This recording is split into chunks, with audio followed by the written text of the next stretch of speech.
Գյորջյան Կասկադ 60 ամիս փուլային վճարում բազմաթիվ առավելություններ։ Ստել են կոռուպցիոն հանցախումբ, որովհետև կա կուսակցությունների մասին սահմանադրական օրենք, որի 21-րդ հոդվածի 5-րդ կետն ասում է, որ քաղաքական կուսակցությունների գործունեության ազատությունը երաշխավորվում է այդ օրենքի այդ հոդվածով եւ այդ օրենքի այդ հոդվածը իրենք սիստեմատիկ կերպով խախտել են, ստանում էին հանրագրեր եւ չէին քննարկում։ Ես հիմա գրպաններս որ փնտրում էի, գիտեք ինչի համար էի նայում, ես ունեմ Արդարադատության նախարարությունից 3 ստացած պատասխանը։ Այդ գրությունը երևույթին մեքենայի մեջ եմ թողել կամ այդ գրությունները իմ գրություններն են։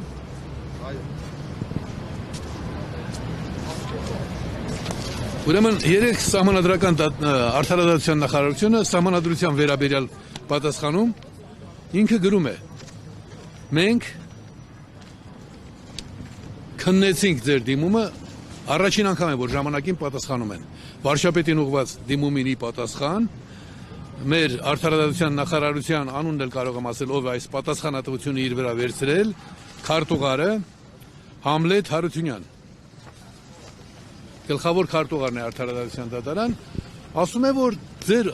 փոխանցած հանրագրի մեջ, որը վարչապետը փոխանցել է իրենց, նախկինում անտեսում էին, ասում էին չի եղել։ Չի նշված հատկապես դուք ինչ եք պահանջում։ Այնինչ ես ունեմ, հիմա չեմ կամենում ծանրաբեռնել մարդկանց ուշադրությունը, ես ունեմ մեր փաստաթուղթը, որտեղ ասված է. այս անգամ սահմանադրական փոփոխությունների հայեցակարգն ու պատրաստի նախագիծը ձեզ եւ սահմանադրական խորհրդին Արդարադատության նախարարին ներկայացնելուց առաջ եւ դրան զուգահեռ ճիշտ եմ համարում նախ ձեզ հիշեցնել կուսակցությունների մասին օրենքի սահմանված կանոնները եւ ներկայացնում եմ։ Այստեղ հստակ ասվում է, ահա ձեզ հայեցակարգ, ահա այսինչ կայքեջում սահմանադրության նախագիծ։ Կոչ ենք անում ձեր հանձնաժողովին քննարկել։ Այսպեսի հիմնավոր փաստաթղթեր ստանալուն զուգահեռ իրենք համարձակվում են գրել հանրագրերը քննարկելու կարգ կա եւ այդ կարգին ձեր հիմք ընդունելով վերոշարադրյալը հայտնում ենք որ ձեր կողմից ներկայացված հանրագրերի քննարկման ենթակա մերժան։ Հանրագիրը ենթակա է մերժման, ձեզ տրված է նախագիծ։ Դուք ի՞նչն եք համարում ոչ բավարար։ Դուք հիմա ունեք հանձնաժողով, նրանց ժամանակին մեծ աշխատավարձներ եք տալիս ու խրվեցիք կոռուպցիոն հանցագործության մեջ, ապօրինի վարձատրություններ։ Հիմա ասում եք որ այնքան էլ հիմնավոր չի։ Իհարկե մենք սրան կանդրադառնանք, բայց վերադառնալով հիմնական խնդրին, դուք որ ասացիք ավելի մանրամասն ներկայացնել իրավախախտումները, հենց այս փաստարկումը բերեցի սահմանադրությունից հետո։ Ինչ իրավունք ունես դու զբաղվելու սահմանադրությամբ, երբ սահմանադրությունը համազգային կարևորության խնդիր է, սահմանադրությունը պահանջում է քաղաքական ուժերի նույնիսկ բոլոր անհատների մասնակցություն, եւ քանի որ քո իրավական ակտում նորմատիվ իրավական ակտեր են ընդունել 2 անգամ եւ մի քանի անգամ էլ փոփոխել է, հստակ նշված է աշխատել հրապարակայնորեն, դու ինչ իրավունքով ես դռներդ փակում եւ չես քննարկում միակ այլընտրանքային նախագիծը։ Այ ժողովուրդը պիտի իմանա, որ սա պատմական փրկարար նախաձեռնություններ։ Եթե ժամանակին նախորդ իշխանությունները նույն արած չլինեին, սրանք էլ շարունակում են նախորդների գիծը։ Եվ մենք ընդունած լինեինք արդեն, եթե քննարկեն չեն կարող չընդունել բացարձակ ժողովրդավարության նախագիծը, ապա մենք ոչ այդ պատերազմը կունենայինք, ոչ այդ պատերազմի բացասական հետևանքները, ոչ էլ հիմիկվա, ոչ թե վտանգավոր վիճակը, այլ դեպի կործանում տանող վիճակը։ Բացի այս, Պարոն Հայրիկյան, տեսեք, դուք շարժում եք սկսում, հանրահավաքներով եք մեկնարկում սկիզբը, բայց նշում եք, որ դեմ եք այս իշխանությունը, սակայն հիմա հանրապետությունում շատերն են դեմ եւ նմանատիպ այլ շարժումներ են եղել։ Ինչու չեք միանում նրանց։ Կամ արդյոք նրանք միացել են ձեզ։ Ներողություն, նախ որևէ շարժում ասպարեզ իջնելուց առաջ պիտի փորձի հաղորդակցվել մյուս քաղաքական ուժերի հետ։ Մենք տևականորեն փոխանցում ենք մեր մոտեցումները, աշխատում ենք տարբեր կլոր ստեղանների հետ, սահմանադրության վերաբերյալ ունենք աջակիցներ եւ ամենակարևորը մենք կատարում ենք մի շեշտադրում, բոլորին տեղեկացրել ենք, ասում ենք, իրավախախտումներն են պատճառը։ Ես առանձին կուսակցությունների անուններ չեմ տա, որպեսզի հանկարծ որևէ մեկին մոռանալով չթողնենք։ Ես կարծում եմ, մենք աշխատում ենք մեր փորձով ապացուցված ճիշտ ճանապարհով։ Երբ մենք ասում ենք անկախ Հայաստան, հանրաքվեի ճանապարհով, ոչ ոք չէր ասում։ Հետո ստեղծվեցին աստիճանաբար եկան այդ գաղափարին։ Հիմա մենք ասում ենք ժողովրդին պատկանող հայրենիք, ժողովրդավարական Հայաստան եւ չգիտեմ այդ ուրիշներից ում պիտի մենք միանանք, որ մեր ասածները չեն ընդգրկում։ Մենք ամենամեծ միանալու փորձ հայ ժողովրդի պատմության մեջ դրսևորել է ԱԻՄ-ը, մանավանդ 96 թվականին լինելով հիմնական դեմքը, ես անգամ տեխնացությունս չդրեցի, 98 թվականին մենք միանալով սահմանադրական բարեփոխումների գործին ընթացք տվեցինք, առանց դրա մենք ունենալու ենք նախագահական համակարգ, որտեղ նախագահը քնից կզարթներ եւ կարող էր պարլամենտն արձակել, օրինակի համար եմ ասում, կամ արգելված էր երկխոսությունը։ Մենք մեր անցած ճանապարհով ունենք համագործակցելու մեծ փորձ, հիմա էլ ընտրել ենք մի ծրագիր ու մի գաղափար, որը բոլորին, բոլոր ողջամիտ մարդկանց պիտի տրամադրեր։ Հայրիկյանը չի ասում եկեք միացեք ինձ, որ ես դառնամ ձեր վարչապետը, ձեր նախագահի տեխնատուն կամ որևէ այլ բան։ Ներողություն, դա այլ հարց է։ Հայրիկյանն ասում է նկատել եք իրավախախտումներ, եկեք բոլորս միասին այդ իրավախախտումների դեմ աշխատենք։ Եվ այս գործողության նպատակը որն է այս ընթացքի նախապատրաստել նաև այն տատանվողներին, վախվորածներին, չհասկացողներին օգնել, որ հասկանալ, որ պետք է միասնական ուժերով աշխատել, որովհետև երբ դու խոսում ես նույնիսկ ապագա ընտրությունների մասին, բնական է, որ դու պիտի հասկանաս, որ այդ ընտրությունները կարող են լինել միայն այն պայմաններում, իսկապես ընտրություն կարող են լինել, եթե իրավախախտումներ երկրում չկան։ Եթե երկրում կան իրավախախտումներ, այդ տեսեք, ես պաստառները կարդացի, բացարձակ ժողովրդավարություն նշանակում է Հայաստանը գնալով մեծանում է այդ բան, որոշակի բան է։ Եթե դու խոսում ես հայ առաքելական եկեղեցու իրավունքները ոտնահարելու պայմաններում ընտրություններ անցկացնելու մասին, հայ առաքելական եկեղեցու դեմ սահմանադրական բռնությունները սահմանադրական իրավունքի տեսակետից սարսափելի են։ Ինչ ընտրության մասին կարելի է խոսել, երբ դու ունես քաղաքականավորներ։ Ես չեմ տեսնում այն պաստառը, որ ասում է ոչ քաղաքականավորներին։ Մի երկրում, որտեղ կան քաղաքականավորներ, այդտեղ չի կարող լինել ընտրություն։ Հետո ինչ որ դու գնահատական ես տալիս քո պատկերացումներով, աշխարհը եթե դրանց ճանաչում է քաղաքականավոր, որովհետև խոսքի համար, խղճի ազատության համար կանանորից կամ տնտեսական գործունեություն անող մարդուն տանում ես բանտ։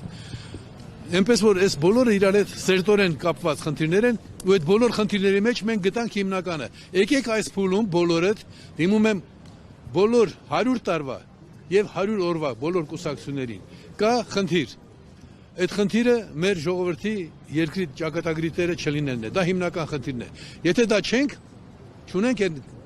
իմացությունը, որ դա հասկանանք։ Կան առանձին խնդիրներ, եւ այդ բոլոր խնդիրների հիմքում, սկսած հարկային տերորից, տերոր ուրիշ բառ չի կարելի գործել։ Վերջացրած սոցիալական անարդարությունը խտրականության դրսևորում է, երբ դու աղքատության մեջ ապրող 20%-ին մոռանալով աթոռների վրա բազմած պորտաբույսներին տալիս ես պարգևավճարներ, ում հաշվին ես տալիս։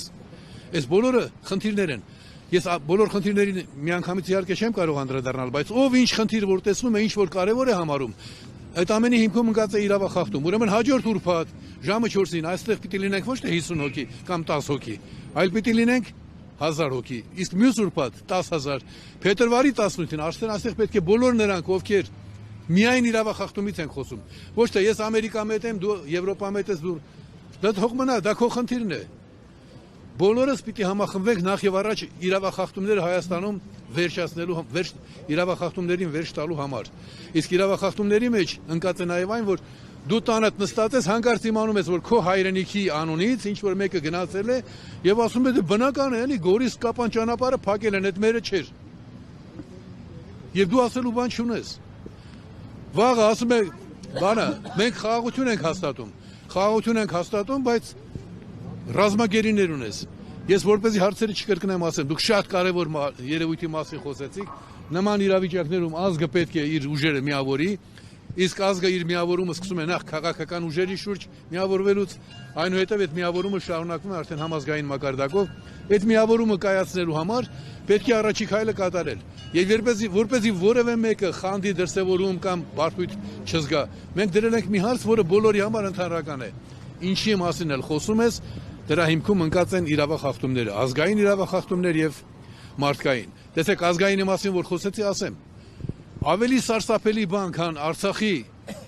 ինքնորոշման իրավունքի մերժումն էր, դա միայն մեր թշնամիներն են արել։ Նույնիսկ կոմունիստական բռնապետության տարիներին, ինչի մասին որ խոսում էին, Արցախի ինքնորոշումը անքննելի էր։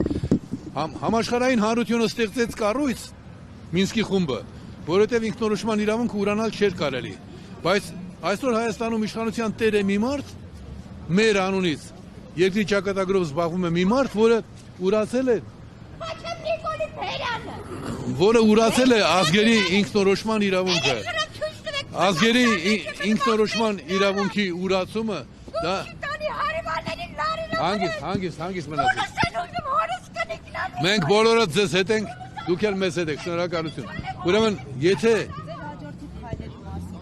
անպայման, եթե որևէ իշխանավոր ուրանում է թեկուզ հեռավոր աֆրիկյան մի երկրի մարդկանց ինքնորոշման իրավունքը, դա արդեն ամենասարսափելի մարդն է, որ կարող է լինել։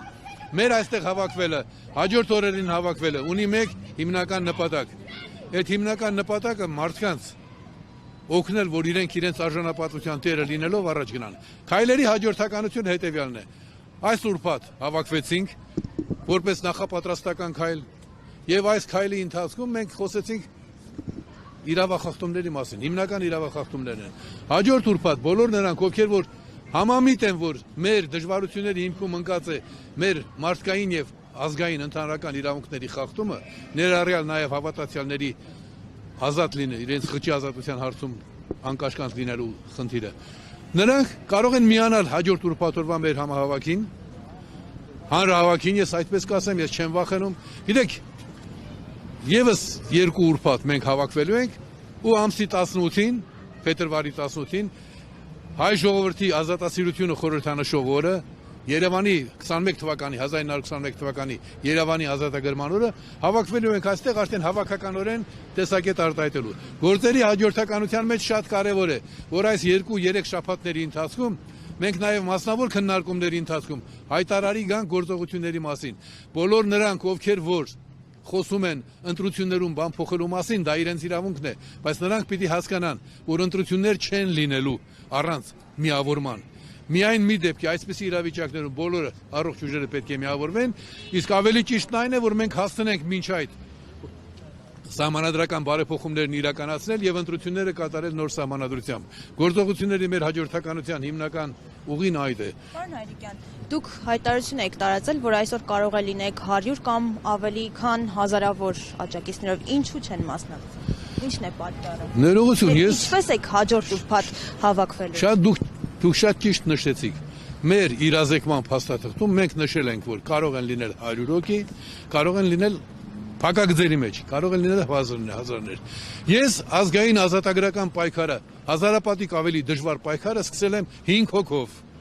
Եվ 5 հոգով սկսած պահին ես երբեք չեմ ասել, որ վաղը կամ մի տարի հետո պիտի 2 միլիոն մարդ իմ ծրագրերի օգտին քվեարկի։ Այսօր մենք խոսում ենք այն բանի մասին, որ կոչ ենք հղել, որ աշխատանքային օր, աշխատանքային ժամի իրենց իրավունքները, պարտականությունները հասկացող մարդիկ լինեն այստեղ։ Քանի հոգի կարող են լինել, ենթադրաբար 100։ Բայց կարող է մարդիկ իրազեկվեն նաև ձեր միջոցով եւ լինել 1000 հոգի։ Այսինքն հիմա ինչու մարդիկ չեն եկել, ես ասում մարդիկ չեն եկել իրենց իրավունքն է։ Վաղը եթե ոչ ոք չգար, ես հանգիստ նայեմ, ես իմ պարտքը կատարում եմ։ Գարեգին Դժդեը մի օր ասեց, հենց տարերի վրա որ մենակ եմ, ինչի ժողովրդի չեկավ։ Կգաք լավ, հենց եկան իրար հետ աշխատեցին, հենց չեկան ինքն էլ թողեց հեռացավ Հայաստանից։ Ես նայում եմ այդ բանին մեր անցյալի փորձառու մարդկանց տեսակետից, անում ենք մեր պարտականությունը, որովհետև զգալ պարտականությունը եւ չկատարել վախկոտություն է, սա Կոնֆուցիոսի խոսքերն է, իսկ Աստված մեզ բազում անգամներ Աստվածաշնչի միջոցով ասում է՝ մի վախեցեք։ Ես իմ պարտն եմ կատարում, դուք ձեր պարտն եք կատարում նաեւ այսօր իմ խոսքը փոխանցելով, մենք պարտավոր ենք օգնել բոլոր նրանց, ովքեր որ ելք են փնտրում իրավիճակից։ Իսկ եթե բանը հասնի նրան, որ ոչ ոք ելք չուզենա, թող ոչ ոք չմտածի, որ ինչ որ մեկը պարտավոր է 20 տարի բռնադատվելուց հետո անընդմեջ իր ողջ կարողությունը ներդնելուց հետո էլի շարունակել։ Դրա համար ես նշել եմ սահման։ Փետրվարի 18-ին կգաք, բարի, միասին խոսենք, թե ինչ ենք անելու միասին։ Եթե չեն գա, ես ինձնից կախված արեցի եւ թող ոչ ոք դրանից հետո չտրտնջա ինչ որ դժվարությունների վերաբերյալ։ Վախեցած, ընկճված մարդուն պատրաստ եմ օգնել, բայց չկամեցող մարդուն օգնելը նշանակում է բռնանալ նրա ազատ կամքի վրա։ Այսօր մենք այստեղ ենք ներկայացնելու մեր հանրության ներսում տրամադրված արկա տրամադրությունները եւ այդ գործը կատարում ենք հնարավոր բոլոր միջոցներով։ Ես եմ շնորհակալ։